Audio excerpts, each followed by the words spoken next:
ಬಿಜೆಪಿಯ ಕಚೇರಿಯನ್ನ ಬ್ಲಾಸ್ಟ್ ಮಾಡಬೇಕು ಅನ್ನೋ ನಿಟ್ಟಿನಲ್ಲಿ ಪ್ಲಾನ್ ನಡೆದಿತ್ತು ಅನ್ನುವಂತ ಪ್ರಶ್ನೆ ಇದೀಗ ಮುನ್ನೆಲೆಗೆ ಬಂದಿರುವಂತದ್ದು. ರಾಮೇಶ್ವರ ಕೆಪೆ ಒಂದು ಬ್ಲಾಸ್ಟ್ ಆಗಿತ್ತಲ್ಲ, ಆ ಒಂದು ರೀತಿಯಲ್ಲಿ ಬಿಜೆಪಿ ಕಚೇರಿಯನ್ನ ಸ್ಫೋಟ ಮಾಡೋದಕ್ಕೆ ಪ್ಲಾನ್ ಮಾಡಿದ್ರು. ಪ್ರಮುಖ ಸ್ಥಳವನ್ನೇ ಒಂದು ಕೇಂದ್ರವನ್ನಾಗಿಟ್ಟುಕೊಂಡು ಉಗ್ರರು ತಂತ್ರವನ್ನು ರೂಪಿಸಿದ್ರ ಅನ್ನುವಂಥ ಅಂಶ ಇದೀಗ ಹೊರಗೆ ಬರ್ತಾ ಇರೋದು.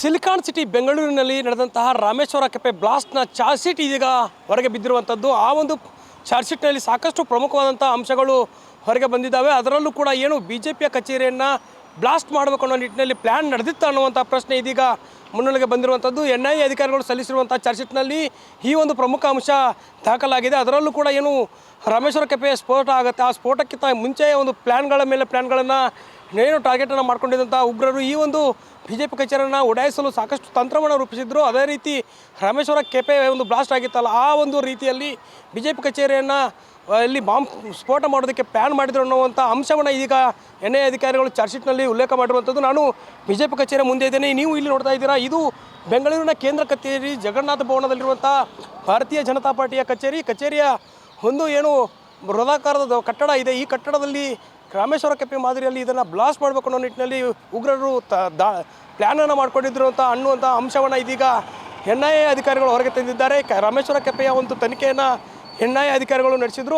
ಸಾಕಷ್ಟು ಸಾಕ್ಷಿಗಳನ್ನ ಸಂಗ್ರಹಿಸಿದ್ರು. ಅದರಲ್ಲೂ ಕೂಡ ಏನು ಉಗ್ರರನ್ನು ಸೆರೆ ಹಿಡಿಯುವಲ್ಲಿ ಸಾಕಷ್ಟು ಪ್ರಮುಖ ಪಾತ್ರವನ್ನು NIA ಅಧಿಕಾರಿಗಳು ನಡೆಸಿದ್ರು.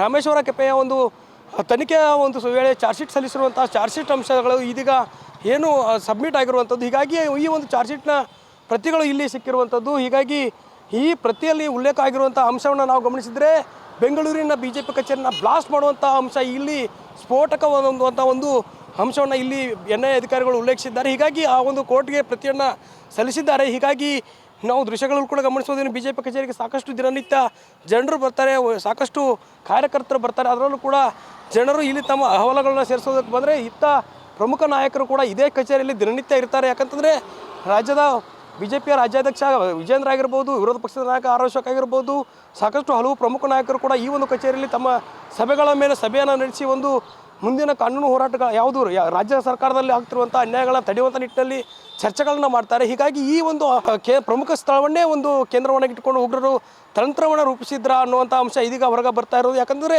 ರಾಮೇಶ್ವರ ಕೆಪೆಯಲ್ಲಿ ಬ್ಲಾಸ್ಟ್ ಆಗಿತ್ತು. ಆ ಒಂದು ಪ್ರಕರಣದಲ್ಲಿ 3-4 ಜನರಿಗೆ ಸಣ್ಣ ಪುಟ್ಟ ಗಾಯಗಳಾಗಿದ್ದು, ಆದರೂ ಕೂಡ ಆ ಪ್ರಕರಣವನ್ನು ಗಂಭೀರವಾಗಿ ತೆಗೆದುಕೊಂಡಂಥ ಪೊಲೀಸರು ಮತ್ತು NIA ತಂಡದ ಒಂದು ಏನು ತನಿಖೆ ನಡೆಸಿತ್ತು, ಆ ತನಿಖೆಯ ವೇಳೆ ಸಾಕಷ್ಟು ಅಂಶಗಳು ಹೊರಗೆ ಬಂದಿದ್ದಾವೆ. ಆ ಪ್ರಮುಖ ಆರೋಪಿಗಳನ್ನ ಮಹಜರು ಮಾಡಿ ಕೂಡ ಸಾಕಷ್ಟು ಮಾಹಿತಿಗಳನ್ನ ಕಲೆ ಹಾಕಿರುವಂಥ NIA ತಂಡ ಇದೀಗ ಈ ಒಂದು ಚಾರ್ಜ್ ಶೀಟನ್ನು ಉಲ್ಲೇಖ ಮಾಡಿದೆ. ಚಾರ್ಜ್ ಶೀಟ್ನಲ್ಲಿ ಈ ಒಂದು ರಾಮ ಮಂದಿರಕ್ಕೂ ಕೂಡ ದೇವಸ್ಥಾನದ ಉದ್ಘಾಟನೆ ಇತ್ತು. ಜನವರಿ 22 ಆ ಕಾರ್ಯಕ್ರಮದಿಂದ ದಿನದಂದೇ ಒಂದು ಬ್ಲಾಸ್ಟನ್ನು ಮಾಡಬೇಕು ಅನ್ನೋ ನಿಟ್ಟಿನಲ್ಲಿ ಕೂಡ ಸ್ಕೆಚ್ಚನ್ನು ಹಾಕಿದ್ರು. ಅದು ಫೇಲ್ ಆದಾಗ ರಾಮೇಶ್ವರ ಕೆಪೆಯನ್ನು ಬ್ಲಾಸ್ಟ್ ಮಾಡಿದ್ದಾರೆ. ಹೀಗಾಗಿ ಆ ಒಂದು ಪ್ರಕರಣದಿಂದ ಈ ಒಂದು ಅಂಶ ಇದೀಗ ಹೊರಗೆ ಬಂದಿರುವಂಥದ್ದು.